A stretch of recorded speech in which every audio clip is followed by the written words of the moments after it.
Eu sou Ana Lopes, jornalista e exploradora. Levei choque! E nessa temporada eu vou investigar se a vida no planeta é fruto do acaso ou de uma mente inteligente que nos planejou. Deus não pode ser testado. Começa agora Origens na sua TV Novo Tempo.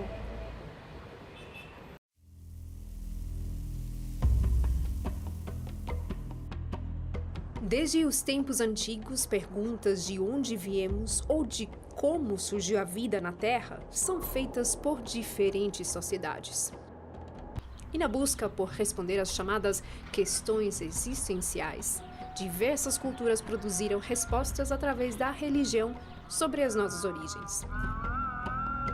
Fundamentada por cientistas que declararam sua fé em um Deus criador, a ciência moderna rompeu completamente com a filosofia cristã e decidiu explicar o mundo ao seu próprio método, influenciada pelas pesquisas de Charles Darwin.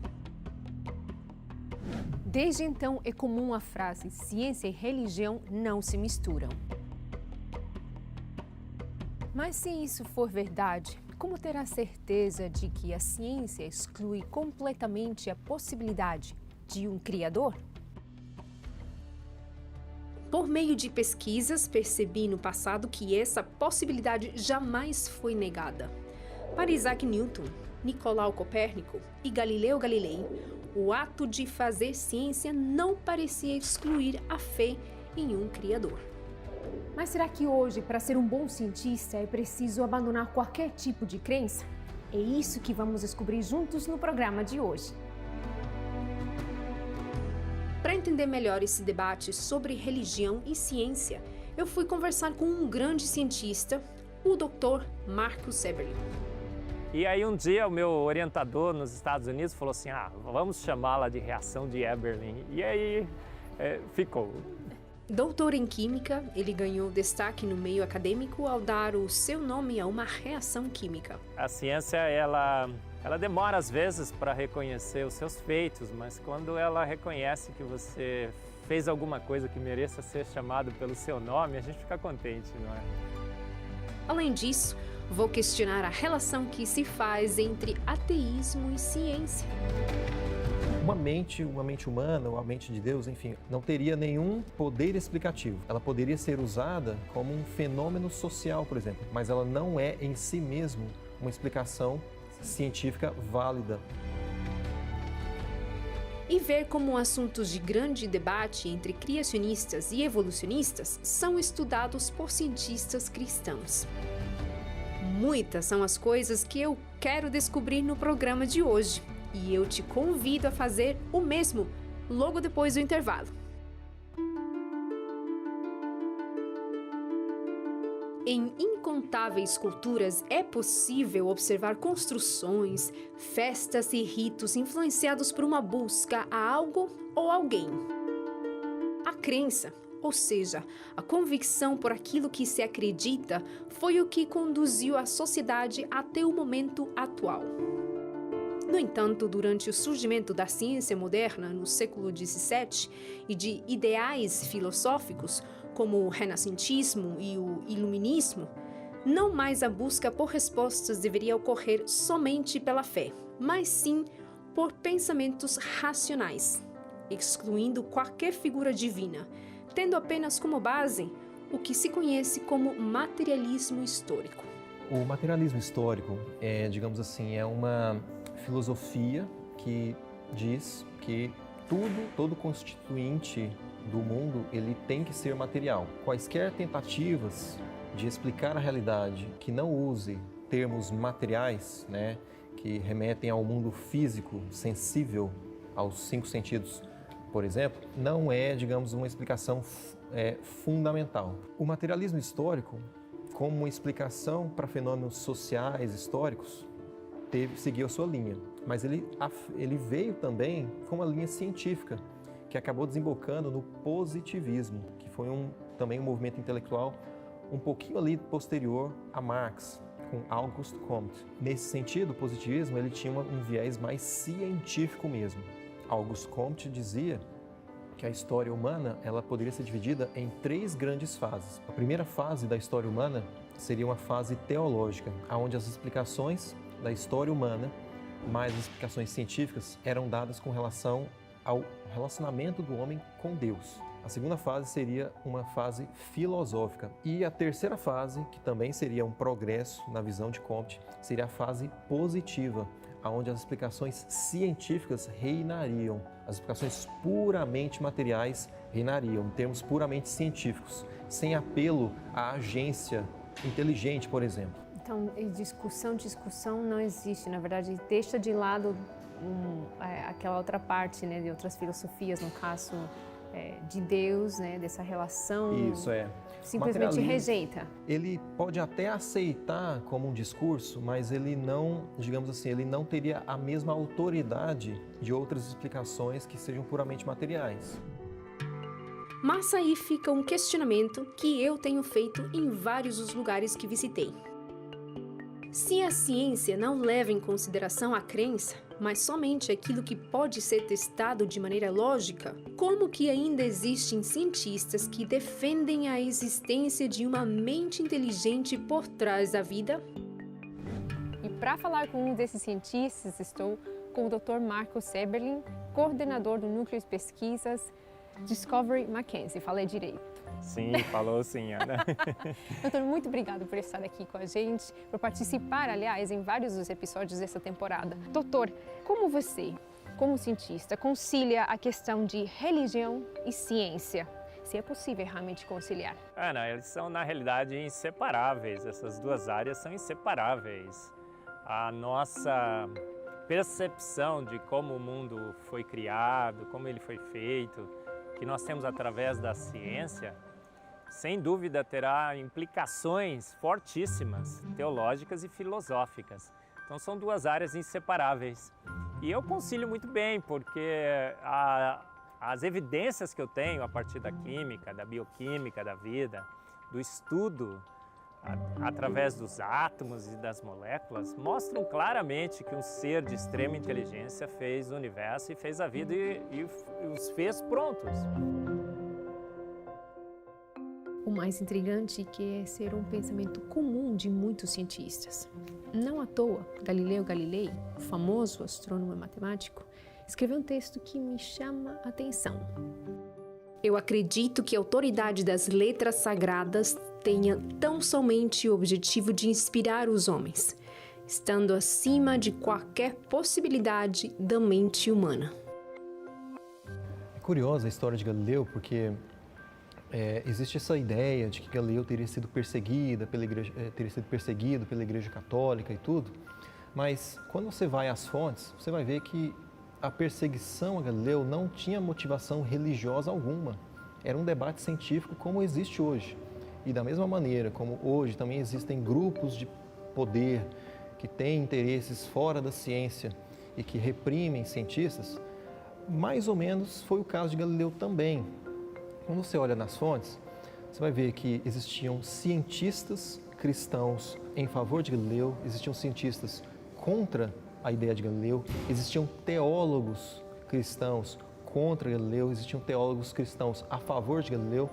Então, faz parte do debate científico. A gente precisa recorrer às fontes primárias, para verificar a veracidade de certos mitos que são discutidos por aí, de que existe um conflito entre ciência e religião, de que eles estão em briga, quando na verdade a história não diz isso.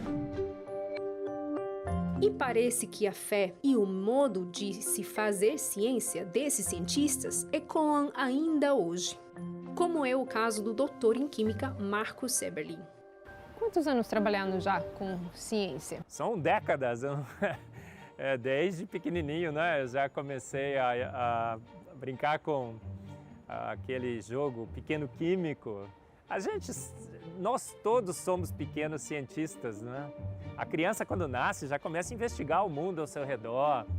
E quando eu entrei na química, isso foi só sendo um pouco mais detalhado, estudando um pouco mais a nível atômico e molecular, e percebendo coisas que a gente já percebe ao nível macroscópico ainda mais intensamente pela química. Marcos Eberlin é químico brasileiro, cientista, membro da Academia Brasileira de Ciências. Já recebeu a Ordem Nacional do Mérito Científico em 2005 e em 2016 a Medalha Thomson, principal honraria na área de espectrometria de massas. Além disso, Marcos Eberlin marcou história na ciência, dando seu nome a uma reação química. Como é, então, falando de química, como é que uma reação química ganhou seu nome? No laboratório, um dia, eu estava planejando fazer uma reação de identificação de íons e lembrei de uma reação no laboratório de química orgânica.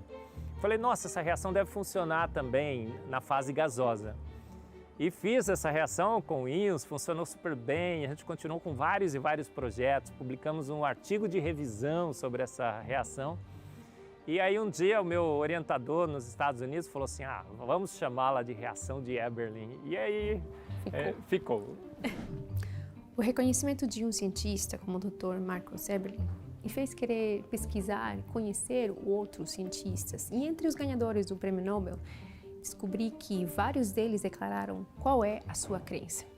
Entre eles, William Daniel Phillips, ganhador do Nobel de Física em 1997. Eu acredito em Deus. Na verdade, eu acredito em um Deus pessoal que age e interage com sua criação. Eu acredito que o aparente e excepcional ajuste fino das condições do universo para o desenvolvimento da vida sugerem que um criador inteligente é o responsável. Então, por que ainda parece ser um problema ser cientista e ser religioso? Será que o ateísmo combina melhor com a ciência? Bom, é isso que eu quero que você descubra junto comigo hoje. No próximo bloco, vamos conhecer sítios de estudo sobre dinossauros na Bolívia e nos Estados Unidos. Para mim, o estudo dos dinossauros é fascinante também, porque é como um caso de detetive. Este depósito em particular, que talvez seja um dos maiores, certamente é um dos maiores do mundo ou talvez o maior.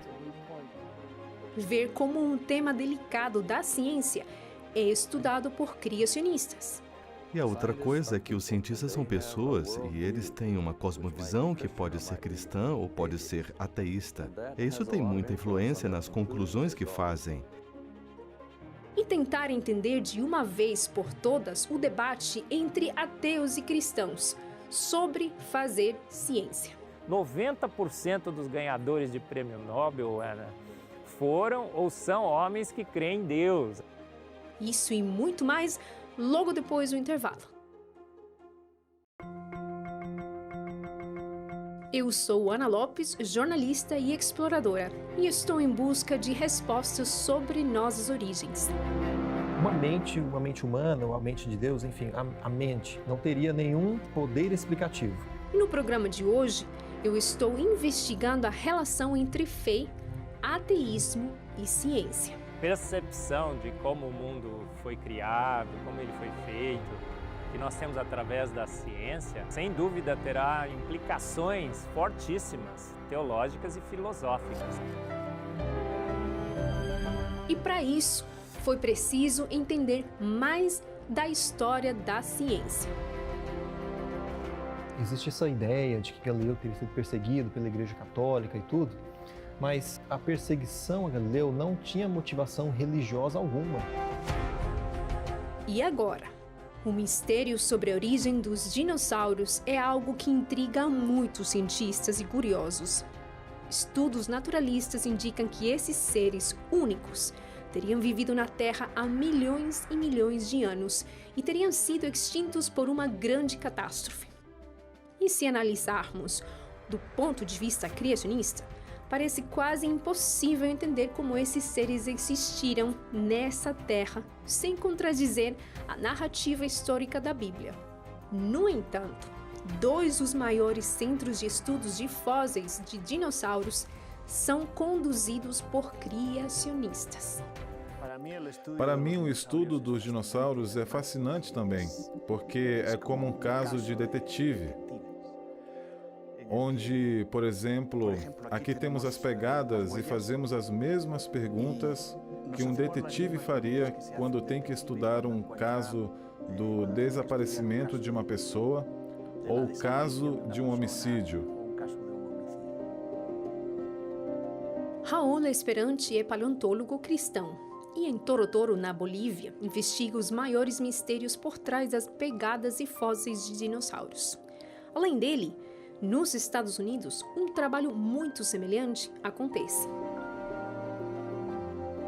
A Universidade Adventista do Sudoeste, na liderança do Dr. Art Chadwick, tem uma viagem anual para as Montanhas Rochosas, onde temos uma escavação de dinossauros e todos os anos nós escavamos quase 1000 espécimes.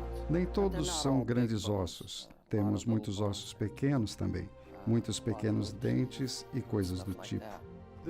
Este depósito em particular, que talvez seja um dos maiores, certamente é um dos maiores do mundo ou talvez o maior. Mas isto é algo discutível e não nos importamos muito. Mas é um depósito de fósseis muito grande e talvez tenhamos os restos de 10.000 animais aqui, cada um deles de 6 a 9 metros de comprimento. E apesar de lidarem com seres tão incríveis e envoltos de mistério, a ciência não pode ser feita a partir de crenças, mas sim de maneira objetiva. Às vezes, as nossas interpretações são excessivamente influenciadas pelas nossas crenças.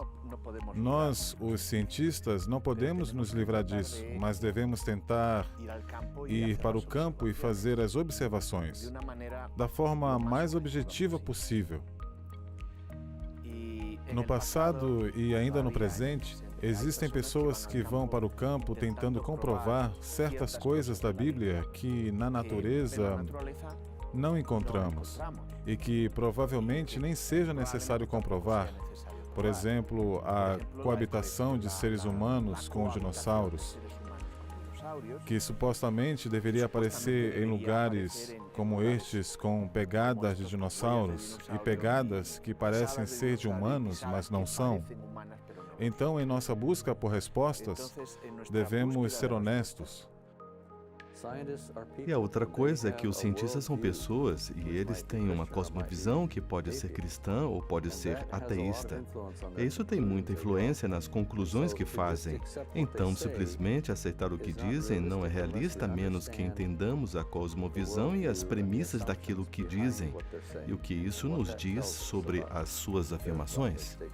Como que a cosmovisão de um cristão ou de um ateísta pode impactar nos estudos de um cientista? Então a gente vê os trabalhos da evolução, por exemplo, né? Alguém publica um trabalho mostrando claramente evidências de design. Olha, tem design aqui, olha essa reação, olha essa estrutura da mão humana. Inclusive um artigo foi publicado sobre isso, em que o autor no final falou assim, olha, só pode ter sido obra, a mão, né, com os dedos, só pode ter sido obra de um criador. E aí o artigo, depois que foi publicado, houve uma comoção ampla, geral e restrita na academia. Como é que ele pode dizer que foi Deus que fez? E tiraram, né? Cancelaram o artigo. E esse dilema que todo o cientista que não crê em Deus enfrenta todos os dias, você não precisa enfrentar. Você pode trabalhar com uma perspectiva muito mais positiva da ciência. O discurso do Dr. Eberlin não surpreende tanto, já que um recente levantamento mostrou que no Brasil, as universidades particulares que lideram o ranking de pesquisas são religiosas. Os pais da ciência eram todos homens que criam em Deus, na sua imensa maioria. Boyle, o pai da química, era um cristão, cria em Deus. Ele, inclusive, investia seus salários na distribuição de Bíblias. Boyle, Pascal, Schrödinger, Planck, Maxwell, os grandes pais da ciência, Ana, homens que criam e muitos cientistas hoje que creem em Deus. Então nós temos grandes cientistas que foram e que são cristãos e que têm feito grandes contribuições para a ciência. 90% dos ganhadores de prêmio Nobel, Ana, foram ou são homens que creem em Deus, apenas 10% de ateus. A gente sempre fica pensando, né? Cientista bom é cientista ateu. Pelo contrário, 90% dos ganhadores de prêmio Nobel, 67% cristãos.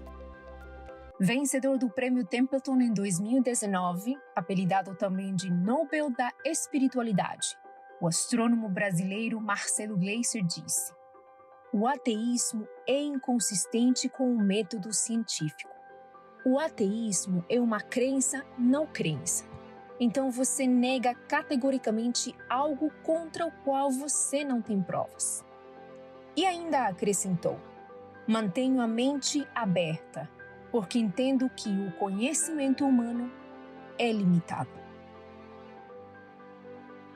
Então, os dois cientistas fazem muitas coisas iguais. Quando olhamos para a ciência, estamos olhando para coisas que avaliamos com os nossos 5 sentidos. Não importa se você tem uma cosmovisão bíblica ou naturalista. Você irá usar seus 5 sentidos quando analisar os dados. Mas a grande diferença nisso seria perguntar: você acha que poderia haver uma intervenção sobrenatural que explica algumas coisas que você encontra nesses dados? E uma pessoa com uma cosmovisão bíblica diria: sim, definitivamente poderia haver uma intervenção sobrenatural. Enquanto que alguém com a cosmovisão naturalista irá desconsiderar completamente o acontecimento de qualquer intervenção sobrenatural. Quanto às origens, tudo é um elemento de fé. A ciência não consegue reproduzir no laboratório as origens do universo, nem mesmo da vida. Até hoje não se criou vida. Então não adianta. Você entra num elemento de fé quanto às origens, embora eu diga que não seja, mas não importa. Filosoficamente, as origens são uma questão de fé. Ou você crê que Deus existe e que Ele é inteligente e criou o universo, ou você crê que a própria matéria tem a potencialidade criadora de Deus. Então você só tem 2 opções. Ou Deus é um ser pessoal inteligente, criador, ou a matéria tem as capacidades criadoras de Deus.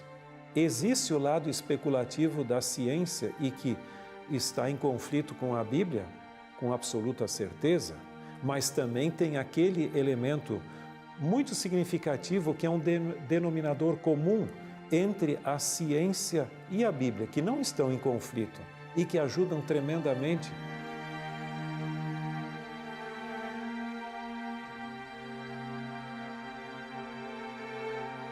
Valores e crenças, seja em algo ou alguém, parecem ser características próprias dos seres humanos.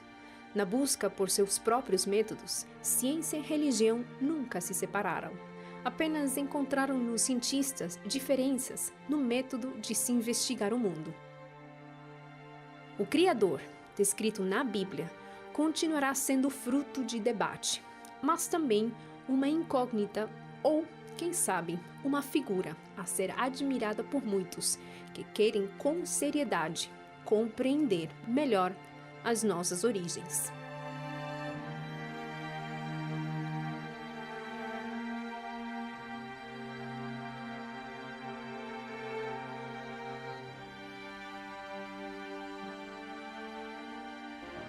Na próxima semana, vamos ver se a Bíblia apresenta coerência nos relatos históricos. Aceitá-la como a palavra inspirada de Deus é um ato de fé, mas negar a historicidade e a precisão dela, aí já fica bem complicado para quem não acredita, né? Como escritos do passado podem ter inspirado descobertas da ciência moderna? Veja, isso há 3.500 anos atrás se falava em isolamento. Como eles sabiam disso?